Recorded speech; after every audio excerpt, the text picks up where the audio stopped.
Hello everyone, welcome to learning science. आज हम remaining part करेंगे ब्लॉक थ्योरम का। पहले हमने रॉन्स्किन तक किया था, आज हम उसके आगे करेंगे। तो यहाँ तक हमने पहले किया था, ठीक है। रॉन्स्किन तक ये वाला पोर्शन है। ये डिटर्मिनेंट है, determinant of F of X, G of X, F dash X और जी डैश एक्स जो है वो कांस्टेंट होता है। इसको और इसको इंटू करेंगे, इसको और इसको इंटू करेंगे, बीच में माइनस आएगा, ठीक है। एफ जी डैश यहाँ पर है ना, एक्स का फंक्शन है तो एक्स लिखोगे या नहीं लिखोगे तो भी चलेगा। तो इस वाले पोर्शन की जगह पर हम इसको लिख सकते हैं ना। हम सपोज करते हैं कि हमारा जो वैल्यू है वो है x प्लस ए। ओके, तो यहाँ पर भी x प्लस ए आएगा, यहाँ पर भी x प्लस ए आएगा। x के जगह पर x नहीं, x प्लस ए है हम सपोज करते हैं। तो यहाँ पर भी x प्लस ए आएगा और यहाँ पर भी x प्लस ए आएगा। उसका डिटर्मिनेंट हम निकालेंगे। उसका डिटर्मिनेंट कितना होगा, इसको और इसको इंटू करना है तो हमें मिलेगा F of X plus A G dash X plus A, फिर बीच में आएगा माइनस, डिटर्मिनेंट में आता है। फिर हम जी एक्स प्लस ए को F dash X plus A के साथ मल्टीप्लाई करेंगे, डायगोनली मल्टीप्लाई होगा। एफ ऑफ एक्स प्लस ए और जी ऑफ एक्स प्लस ए का वैल्यू हमने पहले निकाला था स्टार्टिंग पर, पहले वाले वीडियो में आपको मिलेगा। एंड अगर डिफरेंशिएशन होगा तो हमें यहाँ पर डिफरेंशिएशन का भी यूज करना होगा। तो लिखते हैं F of X plus A के जगह पर उसका वैल्यू जो कि है हमारा alpha one F of X plus alpha two G of X. फिर G dash X plus A के जगह पर उसका वैल्यू हम लिखेंगे जो कि हमारा बराबर होगा plus beta one G dash beta one F dash X, यहाँ पर ब्रैकेट आएगा क्योंकि मल्टीप्लिकेशन है, ठीक है, plus beta two G dash X. Coefficients अलग है, बाकी एफ एक्स और जी एक्स का कॉम्बिनेशन है। जी एक्स प्लस ए होगा beta one F of X plus beta two G of X, और एफ डैश एक्स हमारा बराबर होगा, ब्रैकेट बंद, एफ डैश एक्स हमारा बराबर होगा alpha one F dash X plus alpha two G dash x.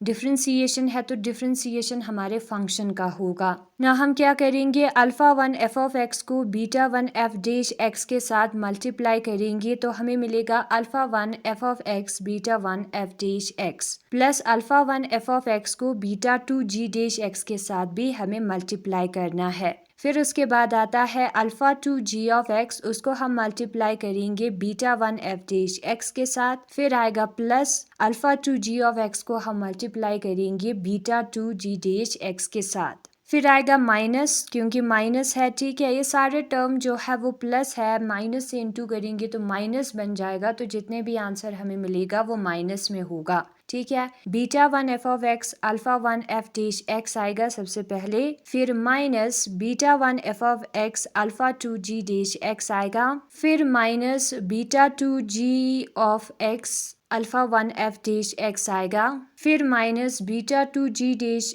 Beta two G X और alpha two G dash X आएगा। यहाँ पर हम उस टर्म को देखते हैं जिसमें एफ एक्स और जी एक्स दोनों है, ठीक है। डिफरेंशिएशन हो या विदाउट डिफरेंशिएशन हो चलेगा। तो यहाँ पर ऐसे चार टर्म्स है जिसमें एफ एक्स और जी एक्स साथ में है उस टर्म में, ठीक है। तो उसको हमें देखना है। बाकी वो टर्म्स जिसमें एफ एक्स है या एफ का डिफरेंशिएशन एक्स है या जी एक्स है, जी का डिफरेंशिएशन एक्स है, वो एक दूसरे को कैंसिल करेगा। जैसे कि यहाँ पर F x alpha one F dash x beta one सारे हैं, ठीक है, और एक पॉजिटिव में है दूसरा नेगेटिव में, तो कैंसिल हो जाएगा, दोनों का वैल्यू बराबर होगा, साइन ऑपोजिट है तो कैंसिल हो जाएगा। और यहाँ पर भी अल्फा टू है, फिर बीटा टू है, फिर जी एक्स है, जी डैश एक्स है, वो भी कैंसिल हो जाएगा। तो हमें मिलेगा यहाँ पर alpha one beta two F of X G X, alpha one और बीटा टू को एक साथ में लिखा है, ठीक है, alpha two beta one G X F dash x.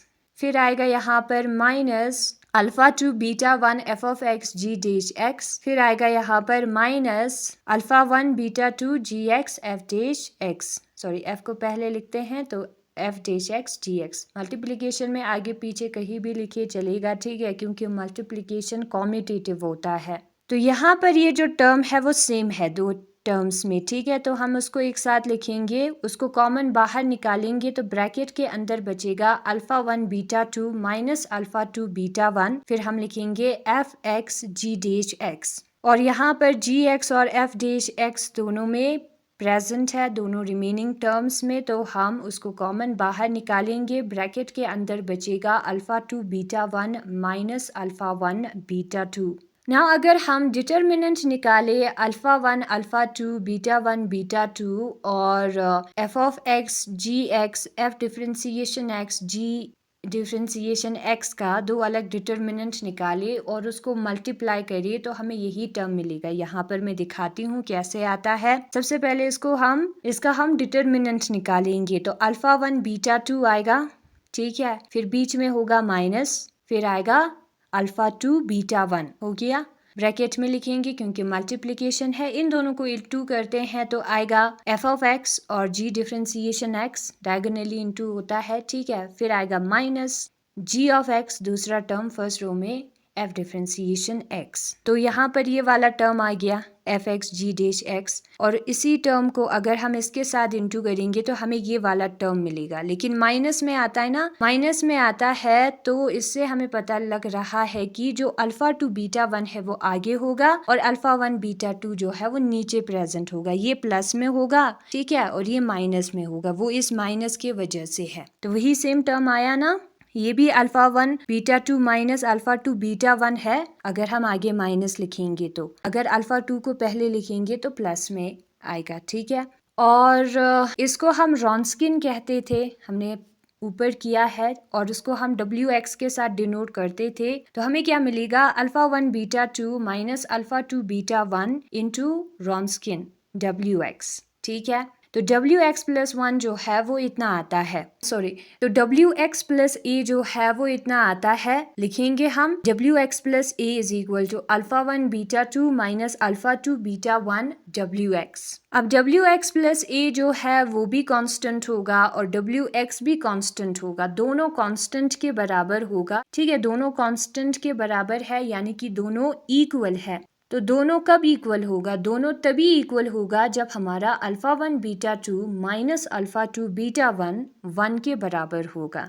तो इससे हमें पता चला कि जो alpha 1 beta 2 minus alpha 2 beta 1 है वो 1 के बराबर होता है ना। हम इस वाले इक्वेशन को कंसिडर करते हैं, ये इक्वेशन हमने पहले किया है, ठीक है, पहले वाले वीडियो में, gamma square minus alpha 1 plus beta 2 gamma plus 1 is equal to 0। ये जो टर्म है वो 1 के बराबर आता था, आप पहले इक्वेशन को देखोगे तो समझोगे ये 1 जो है वो इसके बराबर है, ठीक है। ये इक्वेशन जो है वो है हमारा एक quadratic equation. Quadratic equation means वो इक्वेशन जिसका पावर 2 है, तो इसके दो रूट्स हमें मिलेंगे, दो आंसर हमें मिलेंगे। हम सपोज करते हैं वो है गामा 1 और गामा 2, तो उससे हमें दो साई का फंक्शन मिलेगा, ठीक है, एक फंक्शन में गामा 1 होगा रूट और दूसरे फंक्शन में गामा 2 होगा। तो लिखेंगे हम यहाँ पर 2 वेव फंक्शंस हमें मिलेगा, साई वेव फंक्शंस को रिप्रेजेंट करता है। श्रोडिंगर इक्वेशन में हमने साई का यूज किया था ना, वही है। गामा 1 इंटू गामा 2 जो है वो c अपॉन a के बराबर होगा। यहाँ पर c है 1, c इज अवर कांस्टेंट, और a है गामा स्क्वायर का कोफिशिएंट विच इज ऑल्सो 1, तो हमें 1 मिलेगा ना। हम केस 1 को सपोज करते हैं, ठीक है, यहाँ पर ये जो अल्फा 1 और बीटा 2 है ना वो एनर्जी का फंक्शन है, तो ये एनर्जी देगा हमें। तो जो एनर्जी रेंज है अल्फा 1 प्लस बीटा 1 ये एनर्जी देगा, ठीक है, उसका स्क्वायर अगर 4 से कम हुआ तब क्या होगा। क्वाड्रेटिक इक्वेशन का रूट हम कैसे निकालते हैं, क्वाड्रेटिक इक्वेशन का रूट हम निकालते हैं इस वाले फॉर्मूले का यूज करके, जो कि है हमारा minus B plus minus under root of B square minus 4ac divided by 2a। B हमारा गामा का कोफिशिएंट है, ए और सी आपको पता है। तो अगर हम इस रूट वाले टर्म को कंसिडर करें तो B square minus 4ac under root आएगा, ठीक है। अब यहाँ पर हम देख सकते हैं ए और सी जो है वो 1 है, तो बी स्क्वायर माइनस 4 आएगा। अब बी स्क्वायर मतलब कि ये वाले टर्म का स्क्वायर, ये है हमारा B, okay, alpha 1 plus beta 1। अब ये बोल रहे हैं कि अल्फा 1 प्लस बीटा 1 का स्क्वायर जो है वो 4 से कम है, तो हम मानते हैं कि वो 3 है। 3 4 से कम होता है ना, तो हमें क्या मिलेगा यहाँ पर मिलेगा अंडर रूट ऑफ 3 माइनस 4, जो कि बराबर होगा under root of -1। Under root of -1 मतलब कि हमें आयोटा मिलेगा, और जिस टर्म में आयोटा होता है उसे हम कॉम्प्लेक्स कहते हैं, तो इसका रूट जो है वो एक कॉम्प्लेक्स नंबर होगा, एक कॉम्प्लेक्स रूट होगा। हर कॉम्प्लेक्स रूट का एक कॉन्जुगेट भी होता है, तो कॉम्प्लेक्स रूट एक अगर रूट हमारा आयोटा है तो ऑटोमेटिकली दूसरा रूट हमारा माइनस आयोटा वाला होगा, उसका कॉन्जुगेट। बाकी सारे टर्म्स सेम होंगे। तो एक रूट होगा, हम मानते हैं एक्सपोनेंशियल ऑफ आई के ए, तो दूसरा रूट होगा exponential of minus iota K ए। ठीक है, आयोटा और माइनस आयोटा कॉम्प्लेक्स कॉन्जुगेट है एक दूसरे का, और रूट्स को हम एक्सपोनेंशियल या साइन कोस करके रिप्रेजेंट करते हैं। आपको पता होगा कि यहाँ पर एक रियल नंबर है। ठीक है, बाकी सारे टर्म्स सेम होंगे, सिर्फ आयोटा ही अलग होगा। तो इसका वेव फंक्शन क्या होगा? वेव फंक्शन साई 1 होगा एक wave function. x plus A जो है वो हमारा गामा साई 1 x के बराबर आता है, और गामा है हमारा गामा 1 जो कि है हमारा एक्सपोनेंशियल ऑफ आयोटा के ए, उसको हम लिखेंगे, फिर आएगा साई 1 x। दूसरा फंक्शन है हमारा साई 2 x प्लस ए, और वो हमारा गामा 2 साई 2 x के बराबर होगा। गामा 2 हमारा होता है exponential of minus iota K ए के बराबर। तो ये दो वेव फंक्शंस हमें मिलेगा। अगर हम जनरली लिखे तो साई x प्लस ए जो है वो बराबर होगा गामा या exponential of plus minus iota K A Sai x के। साई x प्लस ए गामा साई x के बराबर होता है। ये रिलेशन भी हमने पहले प्रूव किया था। अभी हमने यहाँ पर रूट्स का वैल्यू, गामा का वैल्यू पुट किया है। केस नंबर 2 देखते हैं हम। केस नंबर 2 में क्या होगा? अल्फा 1 प्लस बीटा 1 का स्क्वायर जो है वो 4 से ज्यादा होगा। तो अंडर रूट वाले टर्म को हम कंसिडर करते, बाकी भी आएगा लेकिन अंडर रूट वाला इम्पोर्टेंट है। ठीक है, तो हम 5 कंसिडर करते हैं बी स्क्वायर के जगह पर, तो हमें मिलेगा अंडर रूट ऑफ 5 माइनस 4 जो कि अंडर रूट ऑफ 1 होगा, विच इज 1 जो कि हमारा एक रियल रूट है। Under root of 1 plus minus 1 आएगा। ओके, और ये जो रियल रूट है वो एक दूसरे का रेसिप्रोकल होगा। एक +1 है तो दूसरा -1 है, एक दूसरे का रेसिप्रोकल होगा। एक प्लस में है तो दूसरा माइनस में होगा। रेसिप्रोकल कैसे होता है वो मैं अभी दिखाती हूँ। सपोज मानते हैं रियल मीन्स रियल नंबर होगा, इसमें कोई आयोटा नहीं होगा। ठीक है, गामा 1 और गामा 2 हम रूट्स कंसिडर करते हैं, तो उसमें जो हमारा वेव फंक्शन है, वेव फंक्शन में रूट का यूज होता है। ये एक्सपोनेंशियल ऑफ म्यू एक्स है ना, वो इसका रूट है। वो होगा एक रूट इसका, और दूसरा रूट इसका होगा exponential of minus mu x. एक प्लस में है, दूसरा माइनस में है। ठीक है, लेकिन एक्सपोनेंशियल है ना, ई के पावर में है ना, तो ये एक दूसरे का रेसिप्रोकल है। ओके, और फंक्शन कैसे लिखना है आपको पता है, तो वही हमने किया है। now हम बुक में देखते हैं। ठीक है, रॉन्स्किन मिला था यस्टरडे वीडियो में हमें। रॉन्स्किन हम determinant of F X G X F dash X G X is equal to constant को कहते हैं। इसको और इसको इंटू करेंगे तो ये वाला टर्म आएगा, इसको और इसको इंटू करेंगे ये वाला टर्म, बीच में माइनस है तो ये डिटर्मिनेंट हुआ। ठीक है, डिटर्मिनेंट का आंसर हुआ। x लिखे या नहीं लिखे तो भी चलेगा। नाउ हम सपोज करते हैं x के जगह पर x प्लस ए, तो यहाँ पर x प्लस ए आ जाएगा जो कि हमारा determinant of F X G dash X, determinant of alpha 1 alpha 2 beta 1 beta 2 के मल्टीप्लिकेशन के बराबर आता है। ठीक है, अब हमें पता है कि जो डब्ल्यू एक्स प्लस ए है वो हमारा बराबर आ रहा है डब्ल्यू एक्स के, क्योंकि ये हमारा डब्ल्यू एक्स है। ठीक है, जो कि कांस्टेंट के बराबर है, और इस वाले टर्म के इसको इंटू करेंगे alpha 1 beta 2 minus alpha 2 beta 1 आएगा, तो इस वाले टर्म के बराबर आता है। तो इस रिलेशन से हमें पता चला कि जो alpha 1 beta 2 minus alpha 2 beta 1 है वो 1 के बराबर होता है, तभी ये दोनों टर्म्स इक्वल आएंगे। ये जो इक्वेशन है हमारा 5.215 वो जो है एक क्वाड्रेटिक इक्वेशन है, ये वाला इक्वेशन है। ठीक है, तो उसके दो वेव फंक्शंस होंगे, इसके दो रूट्स होंगे क्योंकि ये क्वाड्रेटिक है, और उसके दो वेव फंक्शंस होंगे। Psi x plus A is equal to gamma psi A करेंगे तो वेव फंक्शन हमें मिल जाएगा। गामा रूट्स है, उसको वैल्यू हमें पुट करना है। और यहाँ पर गामा 1 और गामा 2 जो है वो 1 के बराबर होता है। अल्फ़ा 1 प्लस बीटा 2 जो है वो एनर्जी का फंक्शन है। हमने पहले बोल दिया था कि अल्फ़ा और बीटा एनर्जी का फंक्शन है, तो उसका सम भी एनर्जी का फंक्शन होगा। तो हम एनर्जी के रेंजेस को कंसिडर करेंगे इसी अल्फ़ा 1 और बीटा 2 को कंसिडर करके। एक रेंज होगा अल्फ़ा 1 प्लस बीटा 2 का स्क्वायर जो है वो 4 से कम होगा, बीटा 2 है, ठीक है, ध्यान में रखना है, बीटा 1 नहीं। और दूसरा होगा अल्फ़ा 1 प्लस बीटा 2 का स्क्वायर इज ग्रेटर देन 4। जब वो 4 से कम होता है तब हमें दो रूट्स तो मिलेंगे जो कि एक दूसरे का कॉम्प्लेक्स कॉन्जुगेट होगा और उनका वैल्यू होगा एक्सपोनेंशियल ऑफ आई के ए और एक्सपोनेंशियल ऑफ माइनस आई के ए। और साई 1 एक्स प्लस ए वाला फंक्शन है ना, उसमें हमें उन वैल्यूज को पुट करना है। गामा 1 के जगह पर इस वाले वैल्यू को पुट करना है और गामा 2 के जगह पर इस वाले वैल्यू को। जनरली अगर हम कहें तो साई एक्स प्लस ए जो है वो exponential of plus minus iota K A Sai x के बराबर होगा। और ऐसे टाइप ऑफ फंक्शन को हम ब्लॉक फंक्शन कहते हैं, जो कि पहले हमने डिस्क्राइब किया है।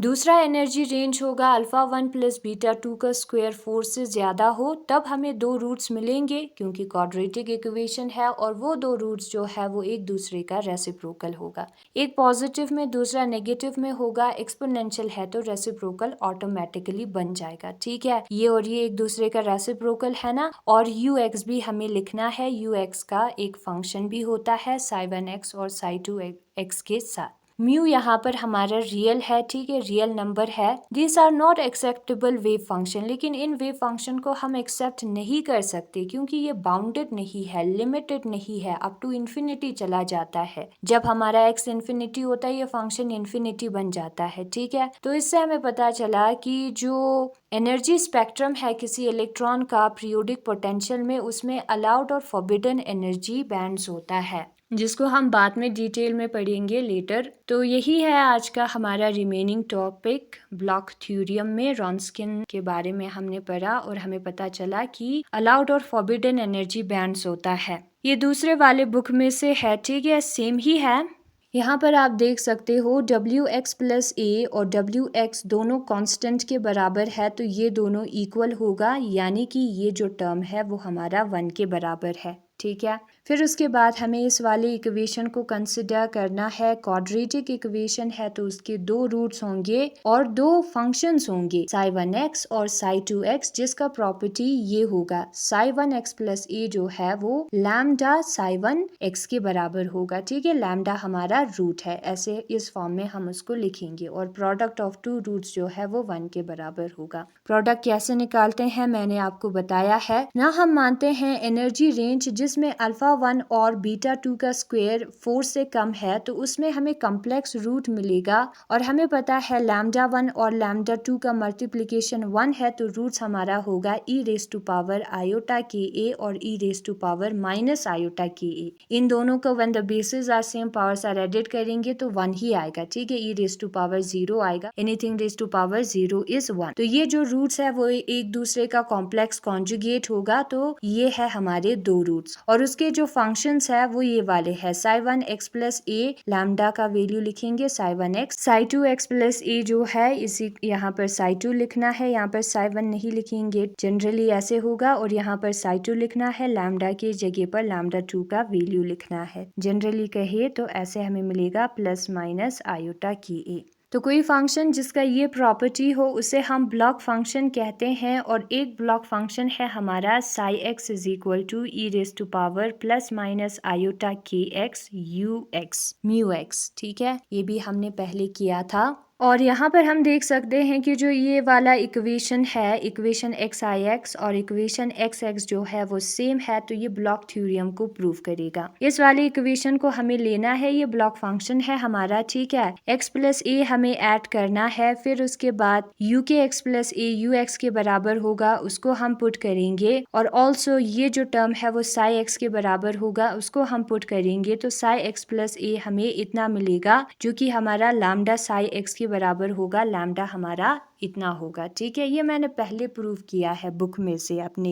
ये ब्लॉक थ्योरम को प्रूव करता है। नाउ दूसरा कंडीशन है, अगर हमारा energy range alpha 1 plus beta 2 का स्क्वायर 4 से ज्यादा हुआ, उस केस में हमें रियल रूट्स मिलेगा लैम्डा 1 और लैम्डा 2। और लैम्डा 1 होगा हमारा e raise to power mu A, lambda 2 होगा e raise to power negative of mu A, जहाँ पर म्यू एक रियल नंबर है। ठीक है, और जो करस्पॉन्डिंग सोल्यूशन होगा श्रोडिंगर इक्वेशन का वो होगा psi1x is equal to e raise to power mu X है। ठीक है, और यहाँ पर म्यू एक्स आएगा और psi2 जो है वो इतना होगा। इस वाले रिलेशन को यूज करके हमने psi1 और psi2 को निकाला है। ठीक है, और ये दोनों सेम है, तो यहाँ पर हमने इस वाले रिलेशन को यूज किया है, x प्लस ए वाले को नहीं। तो वही चीज आपको ध्यान में रखना है, ये मैथमेटिकली वैलिड हो फिर भी जो वेव फंक्शन है ये वाले वो अलाउड नहीं है, क्योंकि ये फंक्शन जो है वो प्लस इन्फिनिटी और माइनस इन्फिनिटी पे इन्फिनिटी बन जाता है। जब हमारा x इन्फिनिटी होता है ये फंक्शन इन्फिनिटी बन जाता है, यानी कि ये बाउंडेड नहीं है, इस पे कोई लिमिटेशन नहीं है, ये इन्फिनिटी तक चला जाता है, इसलिए इसको हम नहीं मानते हैं। तो जो रूट है हमारा lambda 1 is equal to E raise to power iota K A और lambda 2 is equal to E raise to power minus iota K A, वो हमारे अलाउड रूट्स है। और ये जो रूट है हमारा e raise to power mu A, mu X भी लिखा है, एक्स लिख देना। ठीक है, और e raise to power minus mu X जो है वो हमारे फॉरबिडन रूट्स है, are functions of alpha 1 plus beta 2, और ये जो है अल्फा 1 और बीटा 2 के फंक्शन है, इस पर डिपेंड होगा। ठीक है, उसी को कंसिडर करके तो हमें ये रूट्स मिला।